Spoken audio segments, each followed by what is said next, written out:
Welcome back to the channel. I'm Amelia, and if you're new here, this is the channel where I actually explain from men's perspective how male attraction works, how men think, feel, and communicate desire. Today we're getting into something most women completely misread or miss entirely. There's a particular kind of man who will look you in the eye, smile warmly, and still be quietly running an assessment on everything you do.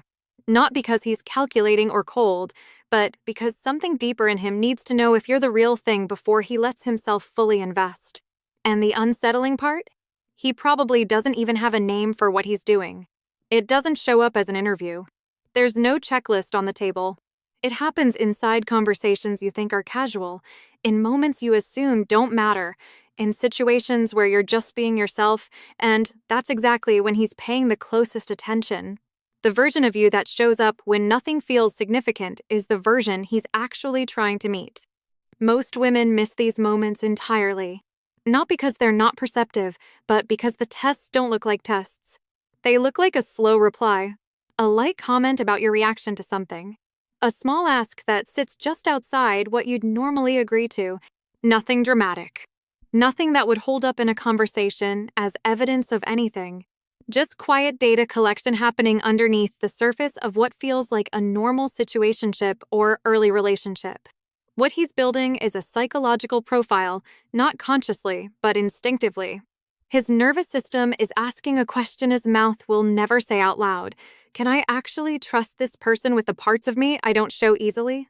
And the answer he gets back has almost nothing to do with how attractive you are, how funny you are, or how well the dates have been going. It has everything to do with how you handle pressure you didn't know was there. 1. The emotional stability test. There's a version of this that plays out so quietly most women chalk it up to him just being a little distant sometimes. He'll go from warm and engaged to slightly pulled back, not cold, not rude, just less. The energy shifts. Responses get shorter. He takes a little longer to reply to something he would have answered instantly 2 days ago. And then he watches. Not in a predatory way. More like a man standing at the edge of a pool, toe in the water, waiting to see what temperature it actually is before he jumps. What he's doing, even if he couldn't explain it, is introducing a small amount of friction into the dynamic to see how your nervous system handles it.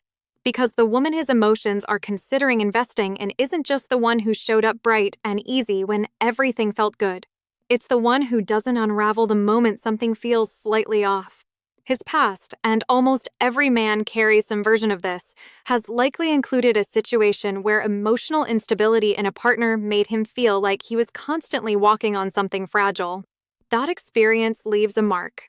And now, even in something new and promising, part of him is scanning for the signs that history might be about to repeat itself. So when you send the double text asking if everything's okay, when the energy in your next message carries a detectable anxiety, when you bring up the shift and ask what changed, his nervous system registers something. Not disgust, not judgment, but a quiet flicker of recognition. Something in him goes, "Ah, she felt that," and not in the way you'd want. The emotional reactivity doesn't read as caring to him. It reads as fragility. And fragility, to a man who's been burned before, feels like instability wearing a soft face. The woman who passes this test isn't the one who pretends not to notice. She's not performing indifference. She's genuinely okay. She has enough going on in her own world, emotionally, socially, mentally, that one pulled back day doesn't send her internal system into emergency mode. She notices the shift, maybe even files it away, but she doesn't chase the explanation. She stays in her own lane. And that steadiness, that quiet, unforced regulation, it does something to him. His ego relaxes. His guard comes down a fraction. Because what she just showed him, without saying a word, is that she isn't going to make his emotional temperature her entire weather forecast. That's not coldness. That's the kind of security that makes a man feel safe enough to actually come closer. 2. The availability and priority test. There's a specific moment early and something promising where a man will, almost like clockwork, make a last-minute plan. Not necessarily because he's disorganized or inconsiderate, though sometimes that's true too. But there's a part of him that wants to see what happens when he doesn't give you much notice. Whether you rearrange, whether you were already waiting, Whether your schedule bends around him like he's already the center of something he hasn't fully committed to yet. It's a small ask with a large amount of information attached to it.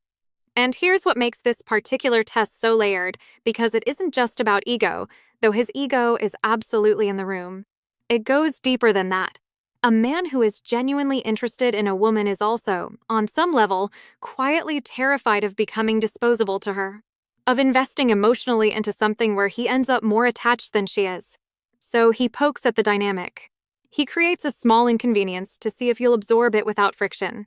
And the woman who immediately absorbs it, who drops her Tuesday plans, who's suddenly free, who responds within 30 seconds with enthusiastic availability, doesn't get the reaction she's hoping for.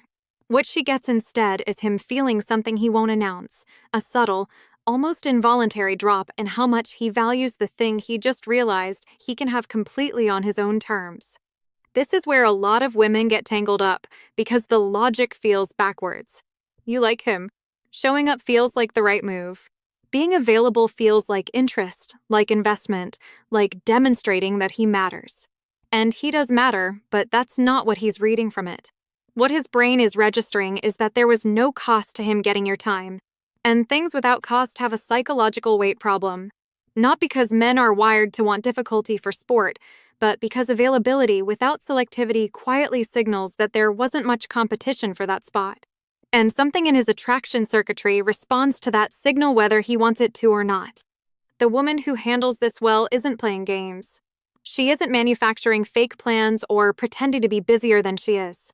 She actually has a life that she isn't willing to casually disrupt for someone who hasn't shown up consistently enough to earn that kind of priority. She might say she's not free Tuesday, but she is Thursday. Warm, open, but not immediately reshuffling everything to accommodate a last-minute ask. And what that communicates, without a single manipulative intention behind it, is that her time has value. That she exists fully outside of whatever this is. That choosing her means something because she isn't pre-choosing him before he's even made a real move. His respect for her doesn't decrease in that moment. Quietly, almost against his own resistance, it grows. 3. The boundary and reaction test. There's a specific kind of comment a man will make early on that doesn't quite land right. It's not overtly disrespectful, nothing you could screenshot and send to your group chat as clear evidence of bad behavior. It's more like a joke that has a slight edge to it. A casual suggestion that sits just outside what you've already indicated you're comfortable with.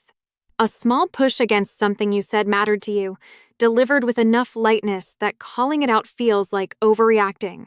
And he watches what you do next with more attention than he's given anything else in the conversation. This one runs deeper than the others because it isn't just about attraction, it's about architecture. He's trying to understand the actual structure of who you are underneath the version of you that's showing up to impress. Because early dating has a costume to it. Everyone is a slightly elevated version of themselves. Funnier, more patient, more easygoing than they'll be 6 months in. He knows this. He's wearing his own costume.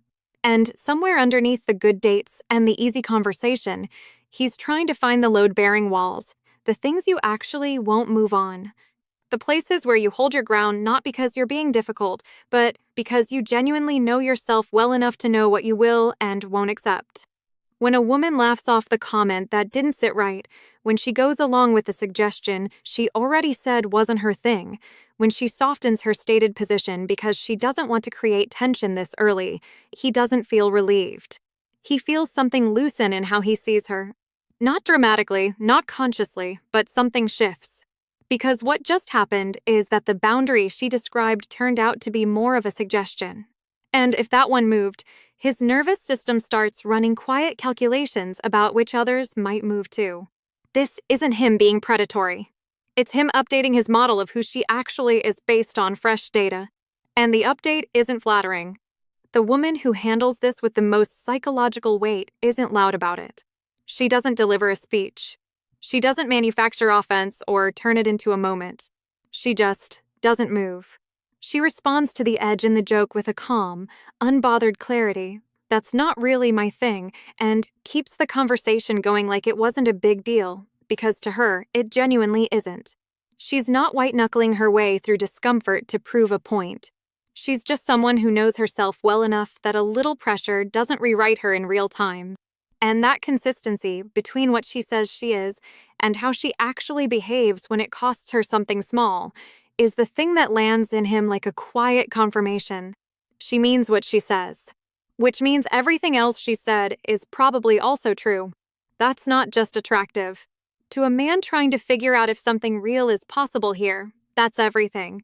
In conclusion, here's the thing about all three of these moments: none of them require you to perform anything. The woman who moves through them well isn't running strategy. She isn't studying his behavior and calculating her responses. She just knows herself. She's emotionally regulated enough that a little friction doesn't spiral her. She's full enough in her own life that her time means something. She's grounded enough in her own values that a small push doesn't rewrite her. That combination, stability, self-possession, consistency, is what his nervous system was looking for the entire time. Not perfection, just realness with a spine. If any of this felt familiar, drop it in the comments. I genuinely want to hear what you've experienced, and I do read and respond. If this helped you see something differently, share it with someone who needs it. And if you haven't subscribed yet, please do. This community is built on real conversations, and I want you in it.